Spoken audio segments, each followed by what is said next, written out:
पीले दांत वाली बहू। रंजना कभी ब्रश नहीं करती थी।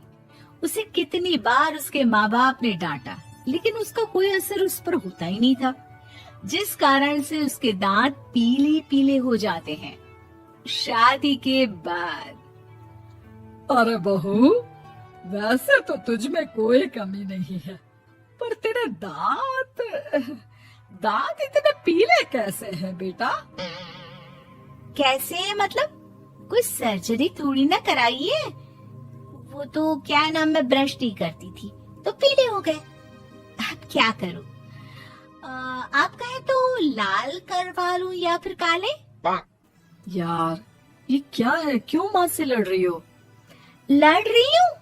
अरे मैं लड़ रही हूँ या ये बोल रही है कि दांत पीले हैं, पीले।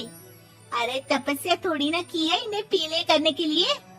बकायदा ब्रश नहीं किया है 20 साल तक, तब जाकर। छी, कैसी बात कर रही हो?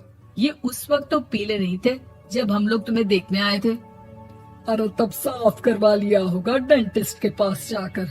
अब देखो कैसे पीले पीले लग रहे हैं। रंजना सास की तरफ गुस्से से देखती है। फिर शुरू हो गई पीले पीले पीले।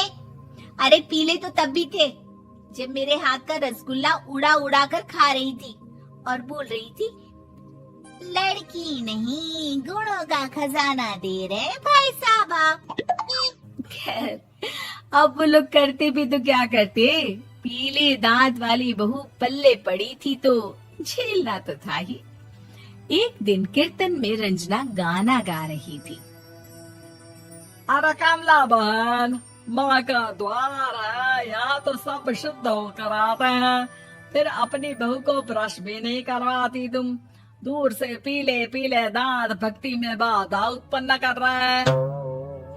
अरे कोई 2 साल के बच्चे थोड़ी ना लेकर आई हूँ मैं बहू बनाकर। अच्छी खासी लड़की है, अरे कैसे करवाऊं ब्रश? ये तो उसे खुद करना चाहिए ना। अब माँ बाप तो इसके जैसे तैसे निपटा दिए, ये नहीं सोचा कि सास कैसे संभालेगी। सास बहू को लेकर घर आ जाती है, लेकिन सोच लेती है कि अब इसे लेकर कहीं नहीं जाएगी। अगले रोज बहू कहती है, अरे क्या हो गया, मंदिर नहीं जाना क्या? कीर्तन का वक्त हो रहा है। मेरी मधुर वाणी से कान्हा जी जागते हैं और सोते हैं। आप तो जानती है ना उनकी भक्ति में कितना मन लगता है मेरा। वो क्या है ना, तबीयत ठीक नहीं लग रही है मेरी, आराम करूंगी मैं। तबीयत ठीक नहीं लग रही? अभी तो मिथुन के गाने पर नाच रही थी आप, और अब बोल रही है कि तबीयत ठीक नहीं लग रही। अरे भक्ति में मन लगा लो सासू माँ, ऊपर जाना है, क्या मुंह दिखाओगी आप? हाँ? सास को बहू की बात पर गुस्सा आ जाता है। मैं क्या मुंह दिखाऊंगी, इसकी चिंता तो ना कर, समझी? अपने मुंह की चिंता कर, जो ये पीले पीले दांत लेकर हर जगह पहुंच जाती है। पता है लोग कितना मजाक बनाते हैं। ना जी ना, मैं नहीं जाना कहीं तेरे साथ। तो ये बात है। कोई ना, मत जाओ, मैं अपने कमरे में ही बैठकर भक्ति कर लूंगी। ऊपर वाला दांत थोड़ी ना देखता है, मन देखता है, भावना देखता है। और अरे बस बस, तू सब कुछ दिखा, बस ये सफेद चमकदार दांत ना दिखाना किसी को, है? जा यहाँ से। बहू को सास की बात का कोई फर्क नहीं पड़ता। वो तो जैसी थी वैसी ही रह जाती है। सुबह नहाकर किचन में खाना बनाना, फिर खाना खाना, कीर्तन भजन करना और सो जाना। एक दिन, माँ जी मैं सहेली के घर जा रही हूँ, शाम को लेट आऊंगी। हाँ हाँ, तो जाना, मैंने कौन सा तेरी आरती करनी है घर पर बैठकर। रंजना सहेली के घर जाती है, जहाँ वो पार्टी में जाने की तैयारी कर रही होती है। अरे शिखा, कहाँ जाने की तैयारी कर रही है? मैं गलत वक्त पर आ गई क्या? अरे नहीं यार, उल्टा सही वक्त पर आई है। मैंने ये साड़ी और ज्वेलरी निकाली है यार, शाम को इनके ऑफिस की एक पार्टी में जाना है। बताना कैसा लग रहा है ये सब? नहीं यार, इस ड्रेस के साथ तो वो वाली ज्वेलरी अच्छी लगेगी। हाँ हाँ, सही बोल रही है, मैंने ध्यान ही नहीं दिया। वैसे तो हमेशा से मस्त फैशन सेंस रखती है। तो बड़ा जाती होगी ना पति के साथ पार्टी में। रंजना कुछ नहीं बोलती, बस सोचती है कि यार काश ये बात सही हो जाती।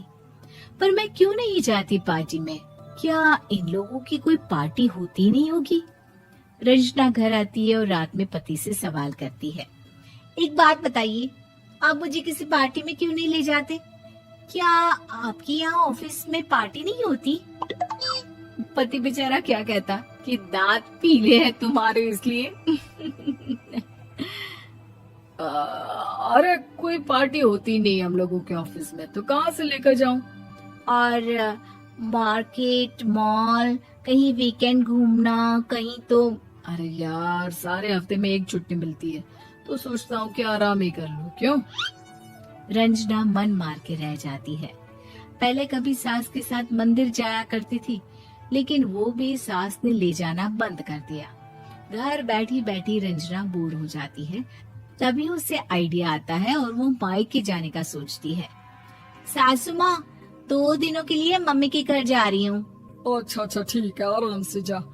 और हाँ, माँ से कुछ अच्छी आदत सीख कर आना कि कैसे शरीर के हर भाग की तरह दांतों की सफाई भी जरूरी होती है, समझी?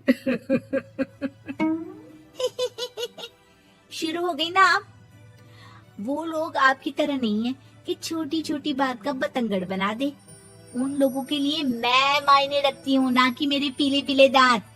रंजना माँ को बिना बताए उन लोगों को सरप्राइज देती है, लेकिन जैसे ही वो दरवाजे पर पहुंचती है, अंदर देखती है कि घर वाले कहीं जा रहे होते हैं। अब माँ, काश रंजना दीदी के दांतों वाली प्रॉब्लम नहीं होती, तो वो भी हम लोगों के साथ चलती ना बुआ जी की बेटी की शादी में। हाँ बेटा, लेकिन अब उसे कौन समझाए कि उसको उसके पीले दांत नहीं दिखते, लेकिन उसके आसपास के लोगों को कितना एम्बैरेसिंग फील कराते हैं। मुझे तो कितनी बार उसके स्कूल की टीचर ने शिकायत की कि उसके साथ कोई लड़की बैठना भी नहीं चाहती, और ना ही कॉलेज में कोई उससे बात करना चाहता था। लेकिन पता नहीं क्यों उसे ये बात समझ में ही नहीं आती। कोई कमी नहीं है उस लड़की में, बस यही कि दांत पीले हैं। वो तो भला हो जीजा जी और उनकी माँ का, जो दीदी को जैसी है वैसे ही रखा हुआ है। रंजना को अपने घर वालों की बात सुनकर बहुत दुख होता है। वो सोचती है कि वो क्या करे, लेकिन फिर वो सीधा डेंटिस्ट के पास जाती है, अपने दांत चमकाती है और कसम खाती है कि वो रोज ब्रश करेगी। अरे क्या हो गया? तुम तो 2 दिनों के लिए गई थी ना। पर कोई ना, अच्छा है, चलो आ गई तो। रंजना सास के सामने आकर खड़ी हो जाती है और पूरी स्माइल करती है, उसके चमकदार दांतों को दिखाती हुई। चले मंदिर। माँ, मुझे माफ कर दीजिए, मैंने आप लोगों को बहुत एम्बैरेसिंग फील करवाया। मैं आज से रोज ब्रश करूंगी।